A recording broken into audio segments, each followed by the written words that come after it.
Comment হইলে দেখতে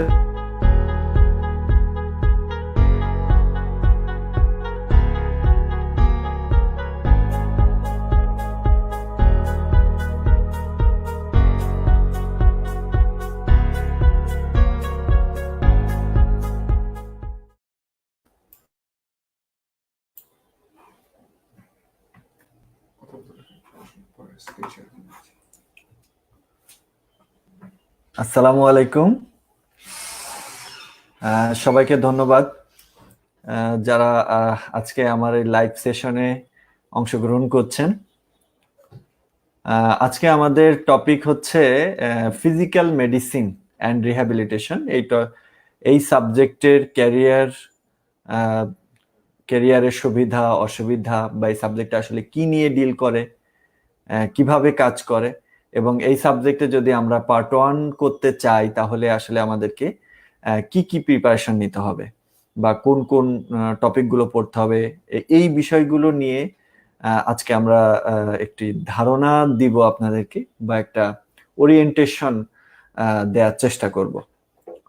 তো যাদের ফিজিক্যাল মেডিসিনে ক্যারিয়ার করার ইচ্ছা আছে বা ফিজিক্যাল মেডিসিন কি, কেন, এই সম্পর্কে জানার ইচ্ছা আছে, আপনারা দ্রুত আমাদের লাইভ সেশনে জয়েন করুন। আর কারো কোনো যদি প্রশ্ন থাকে অবশ্যই কমেন্ট করতে ভুলবেন না, কমেন্ট করুন। আমরা কিন্তু কমেন্ট থেকে আপনাদের প্রশ্নগুলোর অ্যান্সার দেওয়ার চেষ্টা করব।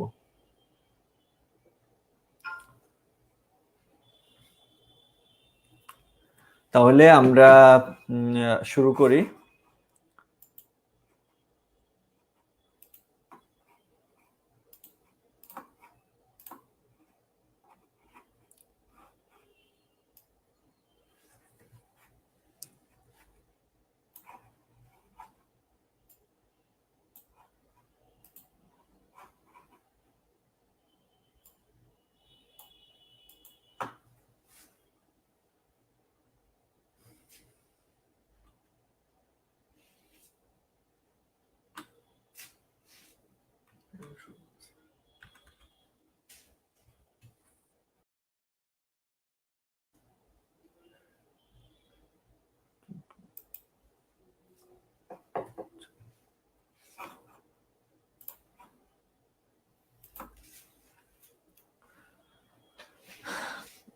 ঠিক আছে, তাহলে আমরা শুরু করি।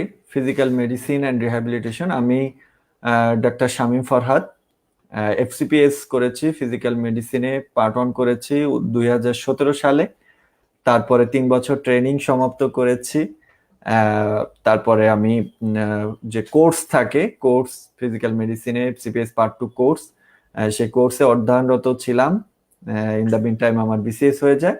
বর্তমানে আমি বিসিএস পোস্টিং এ রয়েছি।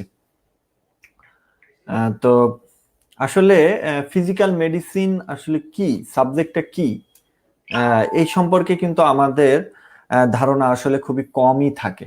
হ্যাঁ, কারণ আমাদের অন্যান্য যে সাবজেক্টগুলো আছে যেমন মেডিসিন বা সার্জারি বা গাইনি বা মেডিসিনের যদি সাব স্পেশালিটির কথা বলেন, রেসপিরেটরি বা কার্ডিওলজি, হ্যাঁ, এগুলো বা সাইকিয়াট্রি, ডার্মাটোলজি, এগুলো সম্পর্কে কিন্তু একটা ওরিয়েন্টেশন আমাদের আন্ডার গ্রাজুয়েট লেভেলেই হয়ে যায়। আমরা এমবিবিএস যখন পড়ি তখন এই সাবজেক্টগুলো সম্পর্কে আমাদের কিছুটা জানা থাকে। আবার যখন ইন্টার্নি করি তখন কিন্তু এই সম্পর্কে একটা ভালো ওরিয়েন্টেশন হয়ে যায়। কিন্তু সমস্যা হচ্ছে যে এই ফিজিক্যাল মেডিসিন সহ আরো কিছু সাবজেক্ট আছে বা সুপার স্পেশালাইজড সাবজেক্ট আছে যেগুলো সম্পর্কে কিন্তু আমাদের ওরকম ওরিয়েন্টেশন থাকে না। তো এখন আমি প্রথমেই আসলে ফিজিক্যাল মেডিসিনটা কি বা কেন এই সম্পর্কে একটু আপনাদের সাথে আলোচনা করতে চাই। তারপরে এটার কি স্কোপ আছে সেগুলো কিন্তু আপনারা সেই আলোচনা কিন্তু আমরা করব, এবং কি টপিক পড়তে হবে, কিভাবে পড়তে হবে সে সম্পর্কেও কিন্তু আমরা আলোচনা করব। তো প্রথমে আসি যে ফিজিক্যাল মেডিসিন, হ্যাঁ, এই সাবজেক্টের পুরা নাম কিন্তু ফিজিক্যাল মেডিসিন অ্যান্ড রিহ্যাবিলিটেশন। তো এই সাবজেক্টের ভেতরে তাহলে আমরা বুঝলাম যে এখানে দুই ধরনের দুইটা মেইন মানে কি বলবো মেইন স্ট্রিম আছে। একটা হচ্ছে ফিজিক্যাল মেডিসিন আর একটা হচ্ছে রিহ্যাবিলিটেশন মেডিসিন। তো ফিজিক্যাল মেডিসিন বলতে আসলে কি বোঝায়? হ্যাঁ, তো ফিজিক্যাল মেডিসিন হচ্ছে যে যখন আমরা কোনো একটা ফিজিক্যাল এজেন্টকে মেডিসিনের মতো ব্যবহার করি, হ্যাঁ, সেটা ড্রাগের সাথে, ড্রাগকে উপেক্ষা করে না, তখন এটাকে আমরা বলি ফিজিক্যাল মেডিসিন। হ্যাঁ, তো ফিজিক্যাল আসলে এজেন্ট বলতে আমরা কি বুঝি, যে ধরেন ফিজিক্যাল এজেন্ট বলতে আমাদের এই প্রকৃতিতে আমরা যে এজেন্ট গুলো পাই আর কি, যেমন ধরেন যে তাপ, তারপরে লাইট, হ্যাঁ, তারপরে ইলেকট্রিসিটি, হ্যাঁ, এইগুলোও কিন্তু আমাদের ফিজিওলজির উপরে, আমাদের বডির ফিজিওলজির উপরে একটা ভালো একটা ইফেক্ট ফেলে, একটা ভালো মানে একটা ইফেক্ট ফেলে। সেই ইফেক্টকে কাজে লাগিয়ে কিন্তু আমরা এটা মেডিসিন পারপাস ইউজ করতে পারি। যেমন খুব সংক্ষেপে ছোট করে যদি আমি বলতে চাই, তাহলে দেখেন হিট, আমরা কিন্তু ফিজিওলজিতে পড়েছিলাম হিট। এই হিট দিলে কিন্তু আমাদের যেখানে আমরা হিট দেই সেখানে কিন্তু আমাদের ব্লাড সাপ্লাইটা বেড়ে যায়, তাই না? তো এই ব্লাড সাপ্লাই বাড়ে, এরপরে সেখানকার যে কোলাজেন টিস্যুগুলো থাকে সেটার এক্সটেন্সিবিলিটি বাড়ে, এভাবে সেটা কিন্তু একটা ফিজিওলজিক্যাল চেঞ্জ করে। তো এরকম মানে আমাদের কাছে অনেকগুলো ইকুইপমেন্ট আছে, যেগুলো মানে অনেকগুলো মেশিনারিজ আছে যেগুলো দিয়ে আমরা বিভিন্ন ধরনের এই থেরাপি গুলো ইউজ করতে পারি। তো এই যে থেরাপি গুলো ইউজ করে, বা আমাদের বডির মোশন, যেমন এক্সারসাইজ, আপনারা জানেন যেমন ডায়াবেটিস, হাইপারটেনশন, এগুলোতে কিন্তু এক্সারসাইজের একটা রোল আছে। ঠিক সেইভাবে যেমন ধরেন টেনিস এলবো বা রিউমাটয়েড আর্থ্রাইটিস, অ্যানকোলাজিং স্পন্ডালাইটিস, স্ট্রোক, এই সবগুলোতেই কিন্তু থেরাপিউটিক এক্সারসাইজের একটা রোল আছে। তো এই যে এই বিষয়গুলো যেগুলো আমি আমাদের প্রচলিত মেডিসিন বা প্রচলিত মানে যে চিকিৎসা, মানে ওল্ড চিকিৎসা, সেটার মিন্স আমাদের কিন্তু ছিল যে আমরা একটা ওষুধ দিব অথবা আমরা একটা সার্জারি করব। তো এই প্রচলিত ধারণা থেকে বের হয়ে যে আমরা কোনো একটা ফিজিক্যাল এজেন্ট দিয়ে তাকে ট্রিটমেন্ট পারপাসে ইউজ করতে পারি, কোনো একটা বডি মোশন করে বা এক্সারসাইজ করে আমরা কিন্তু সেটাকে ট্রিটমেন্ট পারপাসে ইউজ করতে পারি, বা একটা সাপোর্টিভ ডিভাইস ইউজ করতে পারি যেটা তার ডিজিজে হেল্পফুল হবে, সেইটাকেই বলতেছে হচ্ছে ফিজিক্যাল মেডিসিন। আর রিহ্যাবিলিটেশন মেডিসিন বলতে কি বোঝায়, এটা হচ্ছে যে আর একটা স্পেকট্রাম।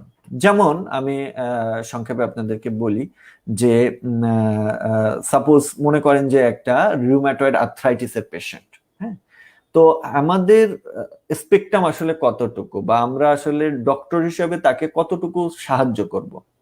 তাহলে আমাদের সাহায্য হচ্ছে যে প্রচলিত নিয়মে, বা আমরা যেটা মনে করি সেটা হচ্ছে যে আমরা তার ডিজিজ প্রসেসটাকে যদি হোল্ড করতে পারি বা ডিজিজটাকে যদি কিওর করতে পারি, তাহলেই মনে হয় আমাদের দায়িত্ব শেষ। তো সেই দায়িত্বের শেষের জায়গাটাকে আরেকটু বাড়ায় যদি আমরা চিন্তা করি, তাহলে সেটার নামই হচ্ছে রিহ্যাবিলিটেশন মেডিসিন। অর্থাৎ আপনি একজন মানুষকে, যার রিউম্যাটয়েড হ্যান্ড ছিল, তার ডিজিজ প্রোগ্রেশনটাকে হোল্ড করতে পারলেন না, বা হোল্ড না হয়ে সে লেট স্টেজে আপনার কাছে আসলো, তখন অলরেডি তার ডিসএবিলিটি গ্রো করে গেছে।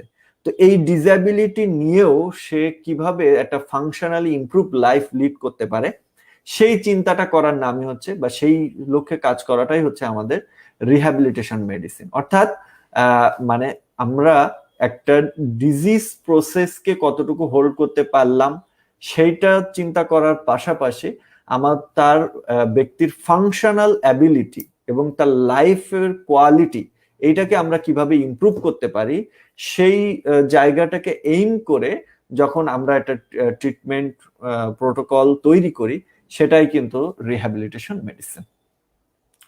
তাহলে এখন আসেন যে আসলে আমাদের হাতে কি আছে। ড্রাগ একটা জিনিস আছে, যে আমাদের স্পেশাল কি আছে, আরেকটা হচ্ছে যে আমাদের ওভারল্যাপড কি আছে। অর্থাৎ অন্যান্য সকল সাবজেক্ট সবাই যেগুলো ইউজ করতেছে সেগুলো আমরা কিন্তু ইউজ করতেছি, অর্থাৎ ড্রাগস, বিভিন্ন ধরনের ইন্টারভেনশন, ইমেজিং গাইডেড প্রসিডিওর, হ্যাঁ, সেগুলো।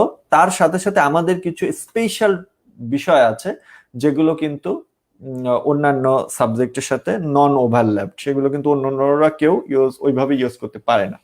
যেমন লাইফস্টাইল মডিফিকেশন, হ্যাঁ, কিছু কিছু ডিজিজে লাইফস্টাইল মডিফিকেশনের কথা আসতেছে, কিন্তু মানে অধিকাংশ ডিজিজেই কিন্তু লাইফস্টাইল মডিফিকেশন একটা বড় ইফেক্ট ফেলতে পারে। তো লাইফস্টাইল মডিফিকেশনের ভিতরে আবার অনেক বিষয় আছে।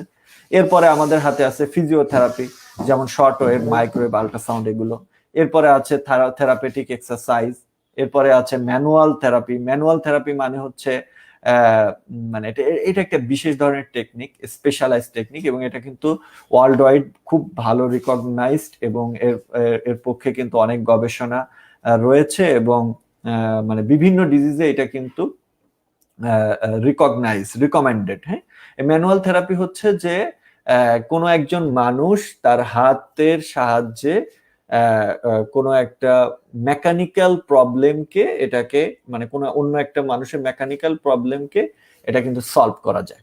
হ্যাঁ, যেমন ধরেন যে একটা জায়গায় আপনার মাংসপেশি খুবই স্পাজম হয়ে আছে, হ্যাঁ, যেমন ধরেন যে মায়োফেশিয়াল পেইন সিনড্রোম, হ্যাঁ, বা হচ্ছে যে কোনো একটা মাসেল কোনো কারণে স্পাজম হয়ে থাকলো, বা কোনো একটা জয়েন্ট স্টিফ হয়ে থাকলো, তখন কিন্তু সেই জায়গার উপরে বিভিন্ন ধরনের যেমন পজিশনাল রিলিজ, মায়োফেশিয়াল রিলিজ, এরকম বিভিন্ন ধরনের টেকনিক আছে। এই টেকনিকগুলো অবলম্বন করলে কিন্তু সেটা ইমপ্রুভ হয়, এবং এটা কিন্তু আমরা খুবই প্র্যাকটিক্যাল, এবং মানুষ আমরা নিজেরা পেশেন্টদেরকে দিয়ে মানে দেখেছি, এবং এটা কিন্তু খুবই ইফেক্টিভ। এরপরে আছে সাপোর্টিভ ডিভাইস, যেমন ধরেন যে একটা টেনিস এলবো হলো, হ্যাঁ, বা একটা ডুপিটেন্স কন্ট্রাকচার হলো, তখন কিন্তু এখানে কিন্তু আমরা একটা মানে ব্রেস বা অর্থোসিস এগুলো আমরা ইউজ করতে পারি। বা একজনের পা কেটে গেছে, তখন তাকে কিন্তু আর্টিফিশিয়াল একটা পা আমরা সেটা কিভাবে পাটা কিরকম হবে, বা সেই পা নিয়ে আর্টিফিশিয়াল পা নিয়ে কিভাবে সে সিঁড়ি দিয়ে উঠবে, হ্যাঁ, এই বিষয়গুলো ট্রেন আপ করা, বা এই বিষয়গুলোর মানে জন্য তাকে অ্যাকস্টম করার জন্য যা যা প্রয়োজন, এগুলো একটা বিষয়। আরেকটা হচ্ছে যে অ্যাডাপটিভ ডিভাইস। অ্যাডাপটিভ ডিভাইস কি? যেমন ধরেন চশমা, এটাও কিন্তু একটা অ্যাডাপটিভ ডিভাইস। যেমন কারো একজনের ফ্রোজেন শোল্ডার হয়েছে, সে হাত বেশি দূর উঠাইতে পারে না, তাহলে উপরে সে ধরেন যে একজন লাইব্রেরিয়ান, অনেক উপরে উপরে বই আছে, ওই বইগুলো সে কিভাবে নামাবে? তো ফ্রোজেন শোল্ডার সমাধানের সাথে সাথে আমরা তাকে একটা রিচার দিব, রিচার বা একটা লাঠির মতো, এটা দিয়ে সে কিন্তু এটাকে নিতে পারবে। যাই হোক, এরপরে আছে যে স্পেশালাইজ বিভিন্ন ধরনের টেকনিক আছে, এগুলো সম্পর্কে আমরা এখন আলোচনা করলে সবকিছু আপনারা বুঝতে পারবেন। যাই হোক, স্পেশালিস্ট টেকনিকের ভিতরে কাইনেসিও টেপিং আছে, সিরিয়াল কাস্টিং আছে, এরকম অনেকগুলো বিষয় আছে। এরপরে হোম মডিফিকেশন, হ্যাঁ, যেমন ধরেন স্ট্রোক পেশেন্ট, এক পাশে প্যারালাইজ, তার কিন্তু বাসাটাকে আমাদের মডিফাই করতে হবে, তার মানে খাটটা, তারপরে তার হুইল চেয়ারটা, তার বাথরুমটা, এখানে কিন্তু কিছু মডিফিকেশন করলে তার লাইফটা ফাংশনালি অ্যাক্টিভ করা সম্ভব। ঠিক আছে,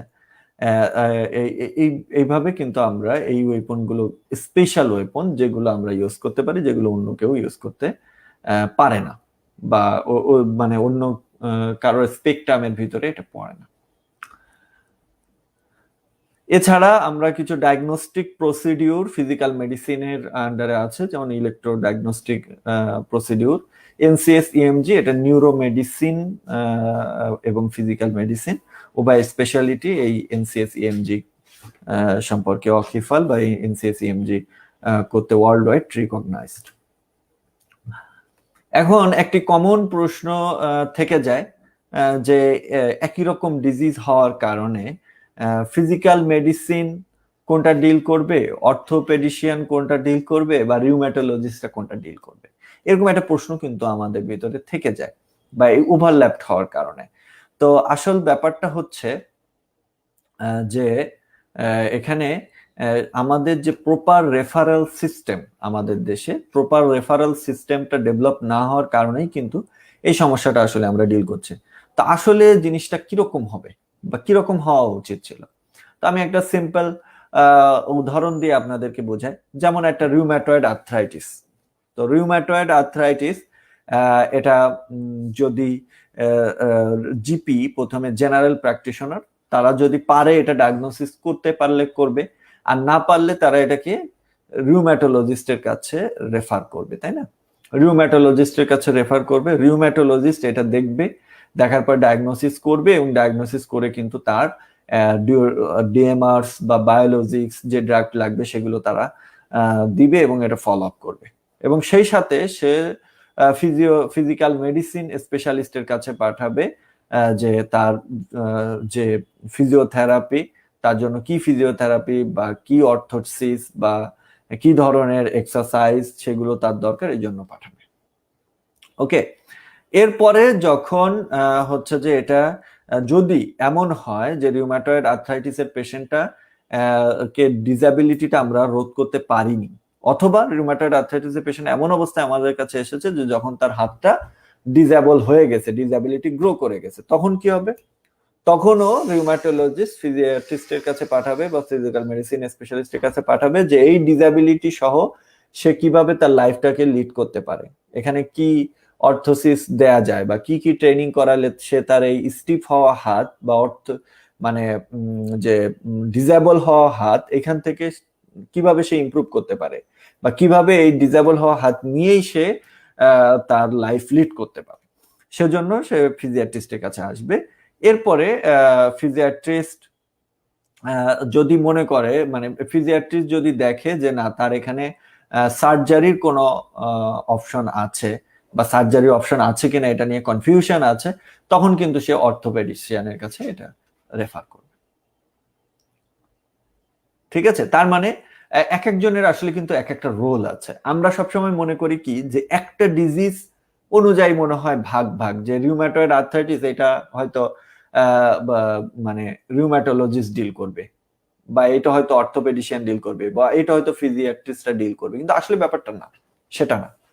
আসলে ব্যাপারটা হচ্ছে যে এই রিউম্যাটয়েড আর্থ্রাইটিসেরই বিভিন্ন স্টেজে বিভিন্ন ডিপার্টমেন্টের আসলে হেল্প লাগতে পারে। ঠিক আছে, এরপরে ধরেন যে একটা পিভিডির পেশেন্ট, পেরিফেরাল ভাস্কুলার ডিজিজ, তাহলে এই ক্ষেত্রে কি হবে? এই ক্ষেত্রে সে প্রথমে একজন ভাস্কুলার সার্জন, বা প্রথমে হয়তো সে ইন্টারনাল মেডিসিনের কাছে যেতে পারে, তারপর ভাস্কুলার সার্জন এটাকে দেখবে। হ্যাঁ, এরপরে ধরেন যে এটা অ্যাডভান্স স্টেজে চলে আসলো, এমন অবস্থা হলো যে তার এখন অ্যাম্পুটেশন লাগবে, তাহলে সে অ্যাম্পুটেশনটা কে করবে? অ্যাম্পুটেশনটা অবশ্যই অর্থোপেডিশিয়ান করবে। কিন্তু অ্যাম্পুটেশন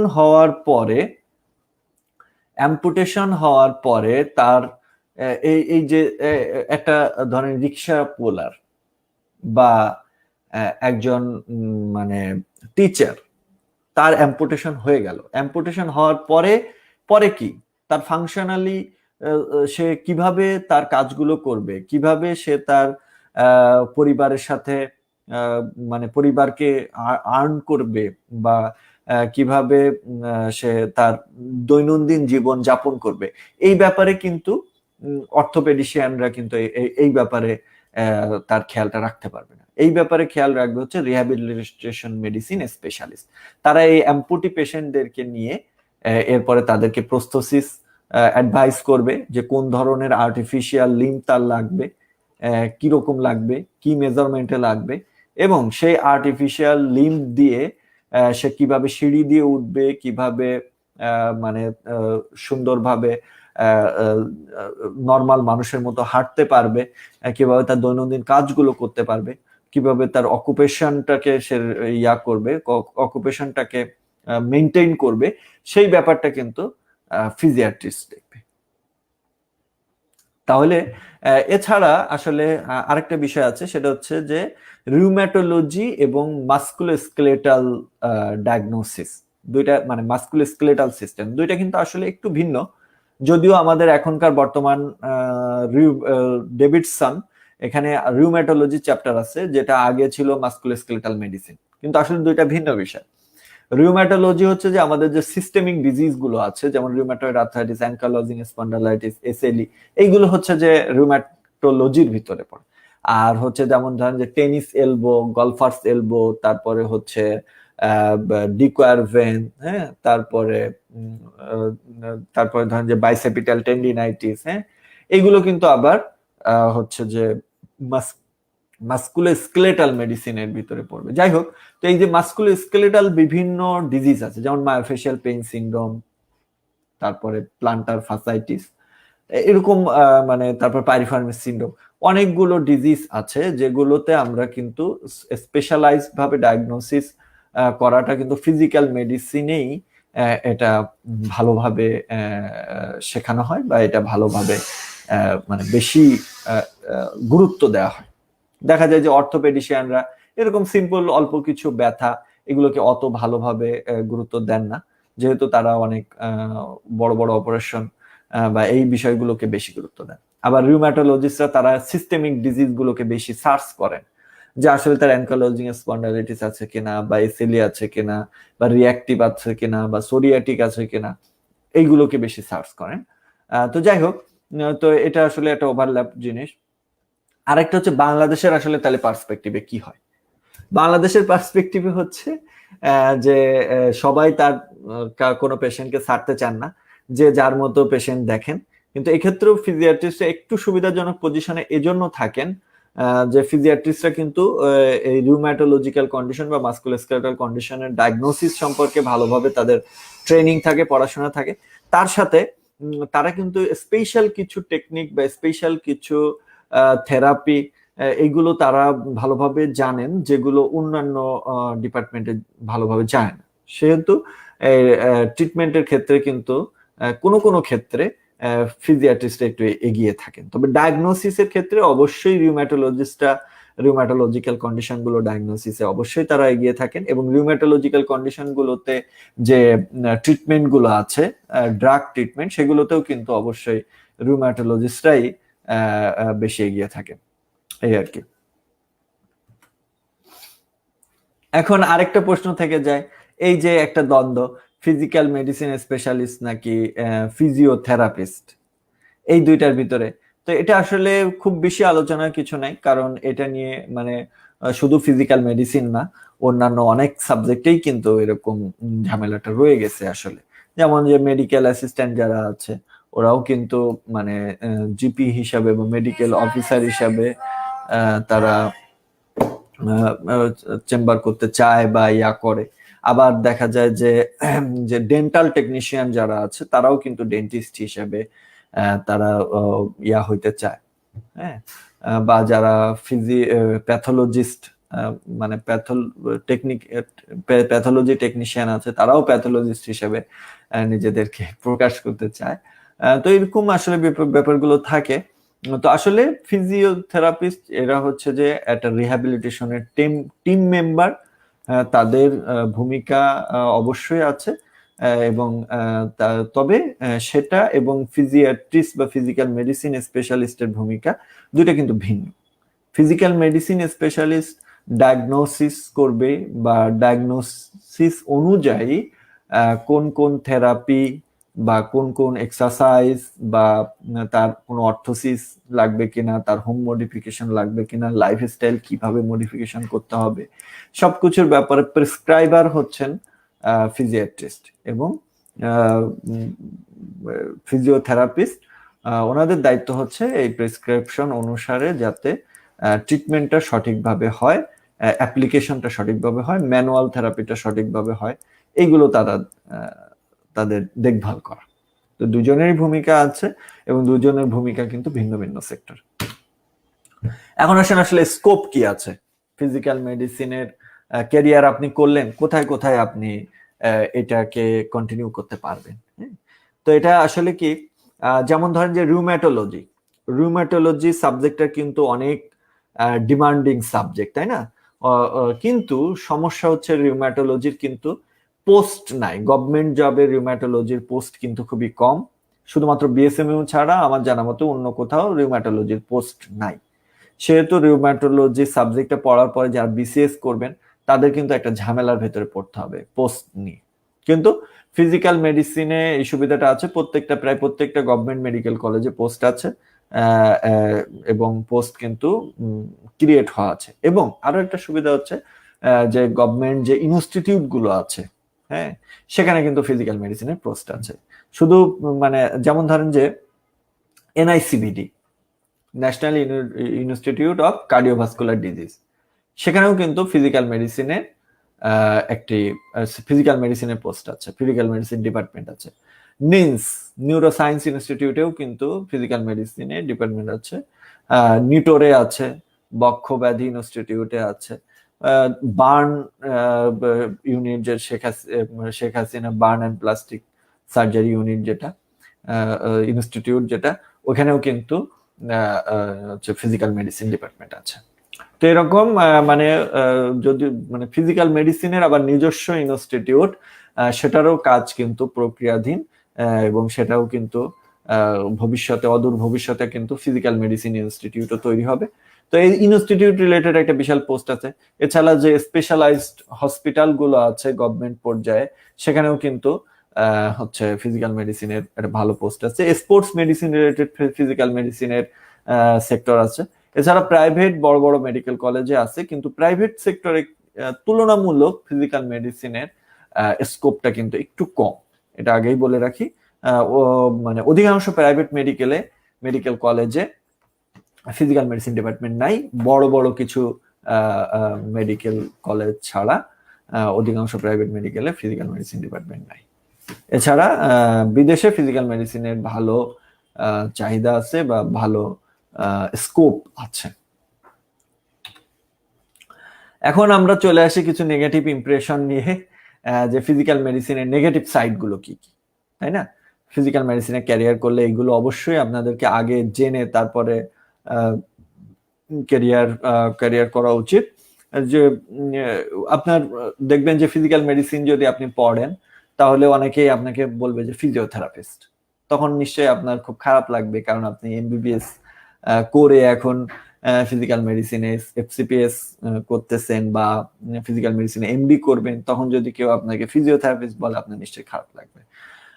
এরপরে আরেকটা হচ্ছে যে অর্থোপেডিশিয়ান, রিউম্যাটোলজিস্ট, নিউরোলজি, এগুলো যেমন রিকগনাইজড আপনার বন্ধুদের কাছে, মেডিকেল স্টুডেন্টদের কাছে, সাধারণ মানুষের কাছে একটা রিকগনাইজ সাবজেক্ট, ফিজিক্যাল মেডিসিন কিন্তু অতটা রিকগনাইজ না। অনেকেই বলবে যে ফিজিক্যাল মেডিসিন এই সাবজেক্টটা তুমি নিলা, চয়েস করলা, এটা কি সেক্টর আছে, কি ভবিষ্যৎ আছে, এভাবে কিন্তু মানে কিছুটা ঝামেলা আছে। এরপরে প্রাইভেট জবের ক্ষেত্রে আসলেই ফিজিক্যাল মেডিসিনের কিছু স্কারসিটি আছে। ফিজিক্যাল মেডিসিন ক্যারিয়ার করে প্রাইভেট জব কন্টিনিউ করে করা কিন্তু একটু টাফ, একটু জবটা পাওয়া একটু সমস্যা হয়। তারপরে হচ্ছে ফিজিক্যাল মেডিসিনের যে মানে সিলেবাস এবং পড়াশোনার যে বিষয়গুলো, সেগুলো কিন্তু অতটা অর্গানাইজড না। যেমন ধরেন যে আপনি রিউম্যাটোলজি পড়লেন, সুন্দর একটা কেলির বই আছে বা অন্যান্য বইগুলো, এগুলো পড়লে কিন্তু আপনি মানে মোটামুটি একটা ভালো জ্ঞান অর্জন করতে পারলেন। কিন্তু ফিজিক্যাল মেডিসিনে কিন্তু পড়াশোনাটা এত অর্গানাইজ না, আপনাকে অনেক জায়গা থেকে জ্ঞানগুলো নিয়ে নিজেকে অর্গানাইজ করে নিতে হবে। এছাড়া ফিজিক্যাল মেডিসিনের ট্রেনিং ইনস্টিটিউটের কিছু স্কারসিটি আছে, তবে সেটা অবশ্যই রিউম্যাটোলজির থেকে ট্রেনিং ইনস্টিটিউট কিন্তু ফিজিক্যাল মেডিসিনের অনেক ভালো। আরেকটা যেটা কিন্তু অর্থোপেডিক্সের চেয়ে আবার ট্রেনিং ইনস্টিটিউটের কিন্তু স্কারসিটি রয়েছে।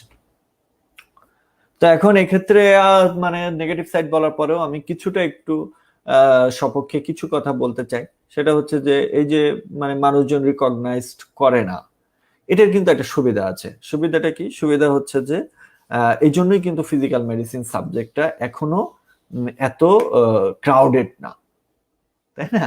যদি মানুষজন অর্থোপেডিক্স এর মতো বা কার্ডিওলজির মতো বা গ্যাস্ট্রোএন্টারোলজির মতো এত রিকগনাইজ করতো, তাহলে কিন্তু ফিজিক্যাল মেডিসিনও এতদিন ক্রাউডেড হয়ে যেত। তো সেই জন্য কিন্তু এই রিকগনাইজ না বলেই কিন্তু ক্রাউডেড কম, এবং সেজন্যই কিন্তু ফিজিক্যাল মেডিসিনের এখনো পর্যন্ত মানে চাহিদাটা মানে বেশি। মানে হচ্ছে চাহিদা বেশি বলতে আমি বোঝাইলাম যে ধরেন যে আপনি একটা জেলা শহরে গেলেন, সেখানে কিন্তু হয়তো আপনি ফিজিক্যাল মেডিসিন স্পেশালিস্ট আপনি একমাত্র ফিজিক্যাল মেডিসিন স্পেশালিস্ট হিসেবে আপনি হয়তো কন্টিনিউ করতে পারবেন বা আপনি আপনার কেরিয়ার করতে পারবেন, বা একটা বিভাগীয় শহরে হয়তো হাতে গোনা কিছু ফিজিক্যাল মেডিসিন স্পেশালিস্ট থাকবে, এই আর কি।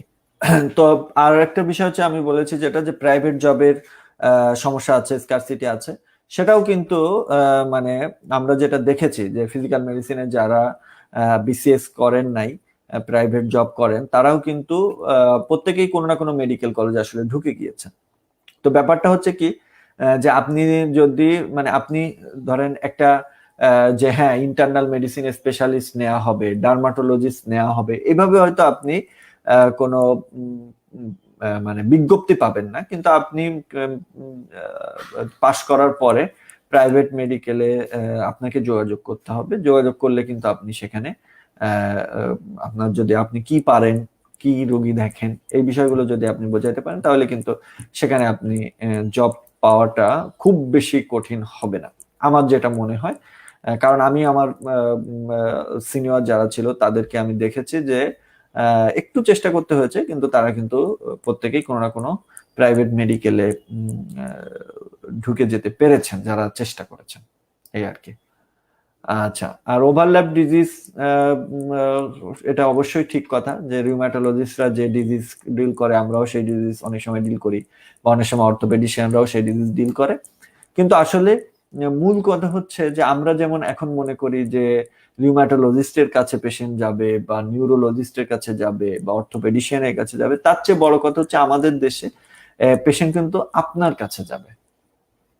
আপনার কতটুকু ডিজিজের ডায়াগনোসিস অ্যাবিলিটি আছে, কতটুকু মানুষ আপনার দ্বারা উপকৃত হচ্ছে, তার উপরে কিন্তু আপনার কাছে যাবে। তো সেই হিসাবে আরো একটা কথা আমি বলতে পারি যে আমাদের যে ফিজিক্যাল মেডিসিনের যে সমস্ত স্যাররা আছেন, বা ফিজিক্যাল মেডিসিনে আমাদের যে সমস্ত বড় ভাইরা ডিগ্রি কমপ্লিট করে চেম্বার করছেন, তাদের কিন্তু প্র্যাকটিস আলহামদুলিল্লাহ সবারই ভালো মোটামুটি। আমি কিন্তু কারোরই এত খারাপ প্র্যাকটিস বা পেশেন্ট হচ্ছে না এরকম বিষয়গুলো আসলে কম শোনা যায়। তো এই ডিজিজগুলো আসলে ওভারল্যাপড হইলেও এই ডিজিজের সংখ্যা কিন্তু অনেক বেশি, এই জিনিসটাও মনে রাখতে হবে। আর এটা হচ্ছে যে এই সাবজেক্টটা এত অর্গানাইজ না, এটার একটা সুবিধাও আছে। অর্গানাইজ না বলেই এখানে কিন্তু আপনি নতুন কিছু করার একটা স্পেকট্রাম আপনি কিন্তু পাবেন, হ্যাঁ, যেটা হয়তো আমাদের দেশে কেউ করছে না, আপনি নতুন ভাবে জিনিসটা শুরু করতে পারবেন, এই আর কি। তো আমরা যাই এখন যে পজিটিভ ইমপ্রেশন কি কি আছে। তো প্রথমেই আমরা যে স্কোপ গুলো আলোচনা করছি,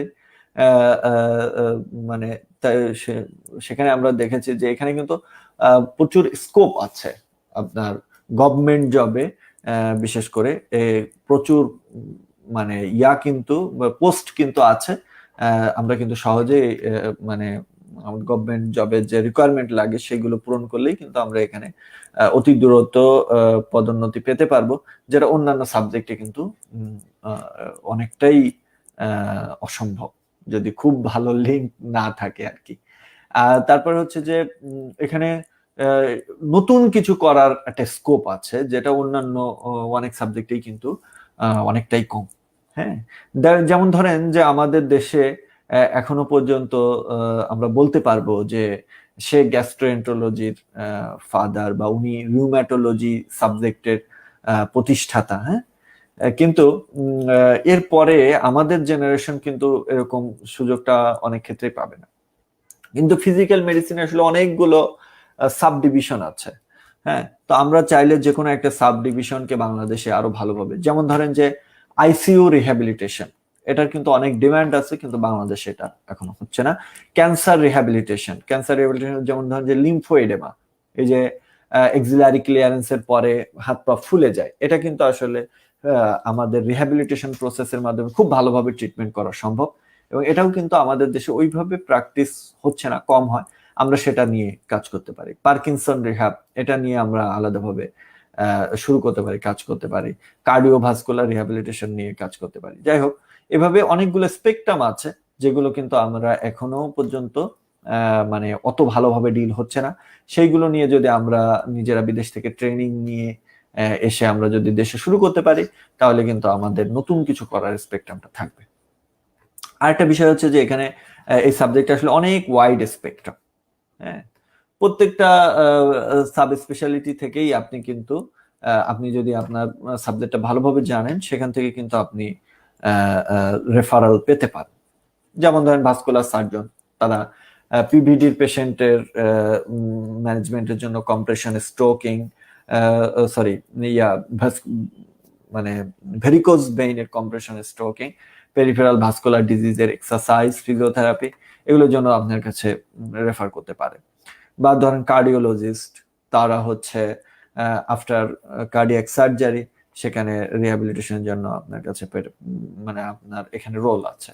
হ্যাঁ, বা মায়োকার্ডিয়াল ইনফ্রাকশন হইলে সেখানে কি লাইফস্টাইল মডিফিকেশন করবে, হাইপারটেনশন কিভাবে এক্সারসাইজ করবে, কত মানে সেটার রিকমেন্ডেশন, এগুলোর জন্য আপনার কাছে রেফার করতে পারে। বা রেসপিরেটরি মেডিসিন স্পেশালিস্ট, তাদের ক্ষেত্রেও কিন্তু আমাদের রিহ্যাবিলিটেশনের ভূমিকা আছে। যেমন এই যে পোস্ট কোভিড যে উইকনেস গুলো ডেভেলপ করে, বা পোস্ট কোভিড যে রেসপিরেটরি প্রবলেম গুলো ডেভেলপ করে, এগুলোর জন্য কিন্তু রিহ্যাবিলিটেশন প্রসেস আছে, এবং সেখানে কিন্তু তার একটা বড় ভূমিকা আছে। রেসপিরেটরি এক্সারসাইজ কিন্তু মানে একটা বড় রোল আছে যে আপনার রেসপিরেটরি ক্যাপাসিটি বাড়ানোর জন্য। তো এইভাবে আসলে এটা একটা ওয়াইড স্পেকট্রাম সাবজেক্ট, যদি আমরা এটাকে ভালোভাবে আয়ত্ত করতে পারি। এছাড়া আরো একটা সুবিধাজনক বিষয় হচ্ছে যে অনেক সাবজেক্টেই আছে পেরিফেরিতে ভালো প্র্যাকটিস, কিন্তু আপনি শহরে থাকতে পারেন। যেমন ধরেন যে আপনি যদি জেনারেল সার্জন হন, তা আপনি উপজেলা লেভেলে যে খুব ভালো হয়তো প্র্যাকটিস করতে পারবেন, কিন্তু আপনি কিন্তু ঢাকায় এসে এই প্র্যাকটিসটা করা, জেনারেল সার্জারি প্র্যাকটিসটা করা এখন কিন্তু অনেক টাফ হয়ে গেছে, ওভার স্যাচুরেটেড। অর্থোপেডিশিয়ান যদি আপনি হন, তো এখনই পাশ করেই ঢাকায় বা বড় শহরে প্র্যাকটিস করাটা কিন্তু টাফ হয়ে যায়। হ্যাঁ, কিন্তু ফিজিক্যাল মেডিসিন হচ্ছে এমন সাবজেক্ট, আবার যেমন ধরেন যে অনকোলজি যদি আপনি পড়েন, তাহলে আপনি সেন্ট্রালি ভালো প্র্যাকটিস হয়তো করতে পারবেন, কিন্তু পেরিফেরিতে যেয়ে কিন্তু আপনার প্র্যাকটিস নেই। তো ফিজিক্যাল মেডিসিন এমন একটা সাবজেক্ট যে আপনি একেবারে উপজেলা লেভেলে যেও প্র্যাকটিস করতে পারবেন, আবার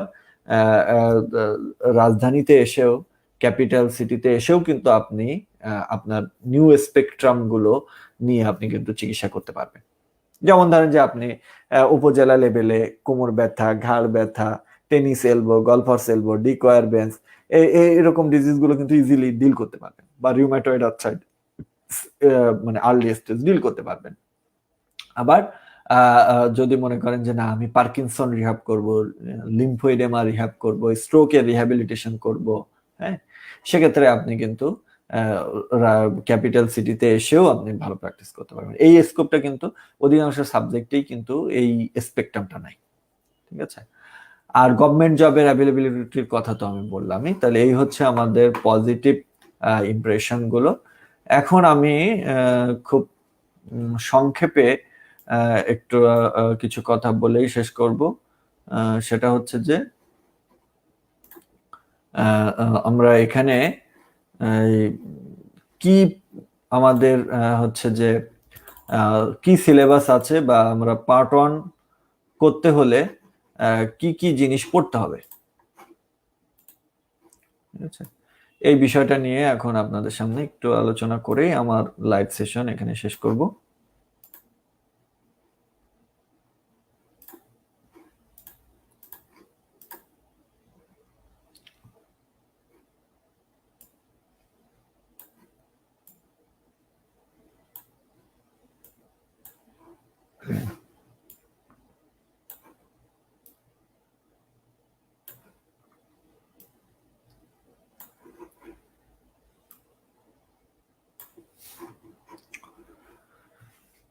তো আপনারা জানেন যে এফসিপিএস এ 3টা পেপার হয়, পেপার 1, পেপার 2, পেপার 3।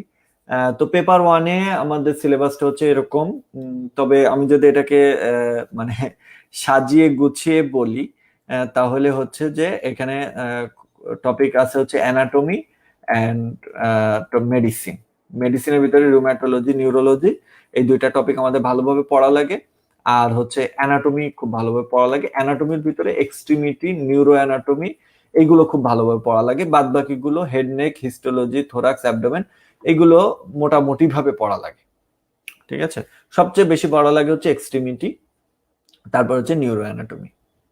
এই তাহলে এইগুলো পড়তে হবে। আর হচ্ছে মেডিসিনের ভিতরে আমাদেরকে পড়তে হয় রিউম্যাটোলজি, নিউরোলজি খুব ভালোভাবে, আর কার্ডিওলজি, রেসপিরেটরি, এইগুলো হালকা করে অল্প করে পড়লেই হয়, সেটা সিলেবাস আছে। এটা হচ্ছে পেপার 1। পেপার 2-তে আমাদের মেইনলি আছে হচ্ছে ফিজিওলজি অ্যান্ড কিছু স্পেশাল টপিক, যেগুলো শুধুমাত্র ফিজিক্যাল মেডিসিনেই পড়তে হবে, বা এগুলো আগে থেকে কখনো পড়া হয়নি। তো এই যে আগে থেকে যেগুলো পড়া হয়নি, সেগুলোর উপরে কিন্তু 50 মার্কের মতো থাকে, আর 50 মার্ক থাকে হচ্ছে ফিজিওলজির উপরে। ফিজিওলজির মেইনলি পড়তে হয় হচ্ছে nervous system, body fluid, electrolyte balance, এগুলো পড়তে হয়। এছাড়া sports physiology, muscle physiology, respiratory, cardiovascular, urinary nutrition, এইগুলো পড়া লাগে। আর ফিজিক্যাল মেডিসিনের কিছু কোর টপিক আছে, এই টপিকগুলো এখন বললেও আপনারা অত ভালো বুঝবেন না। থেরাপিউটিক, হিট, কোল্ড, তারপরে short wave, microwave, tense, traction, এগুলো অনেক কিছু আছে। এইগুলো কিন্তু আপনাকে পড়তে হবে প্রায় 50 মার্কের মতো। এগুলো জিনিসগুলো, টপিকগুলো সহজ, ছোট, কিন্তু আমাদের কাছে নতুন বলে আমাদের কারো কারোর কাছে একটু মনে হয় যে এগুলো মনে হয় একটু মানে কঠিন লাগে, কিন্তু আসলে এগুলো খুবই সহজ। এমনকি অ্যানাটমি, ফিজিওলজি এগুলোর চেয়েও অনেক সহজ টপিক। এরপর পেপার 3-তে আমাদের থাকে হচ্ছে প্যাথোলজি। প্যাথোলজি বলতে বেসিক প্যাথোলজি, ইমিউনোলজি থাকে, ফার্মাকোলজি, আর হচ্ছে কিছু সিস্টেমিক প্যাথোলজি আর বায়োস্ট্যাটিস্টিক্স, এইগুলো থাকে।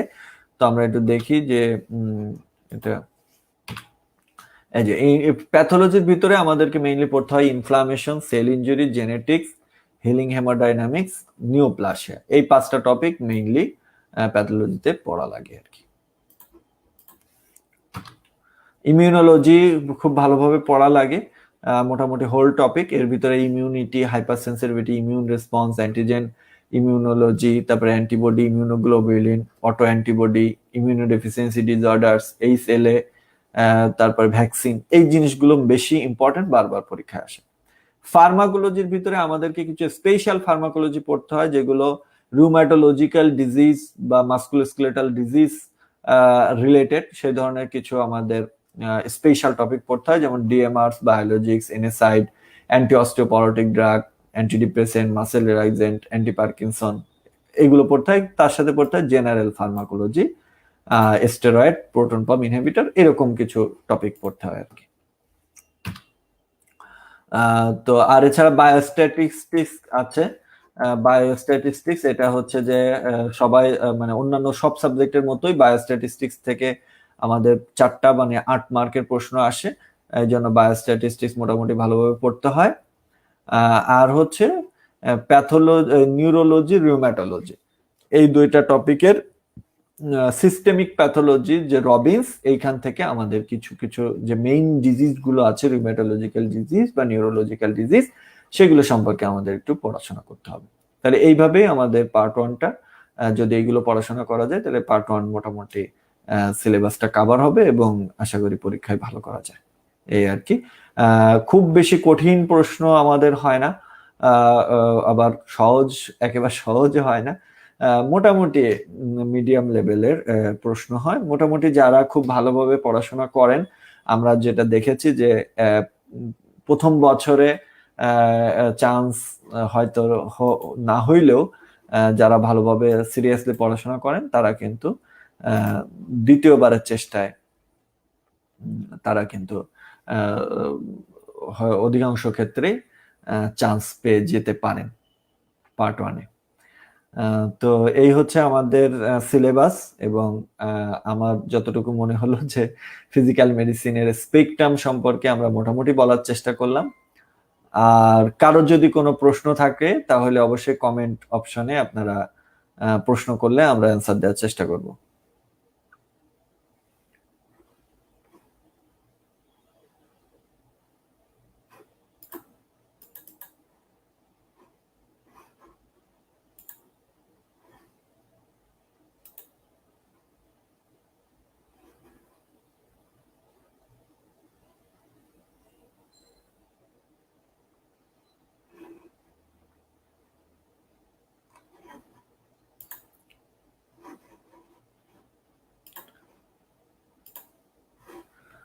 তো তাহলে থ্যাংক ইউ আপনাদের, যারা অ্যাটেন্ড করেছেন তাদেরকে ধন্যবাদ জানিয়ে আমার আজকের এই প্রোগ্রাম এখানেই শেষ করছি।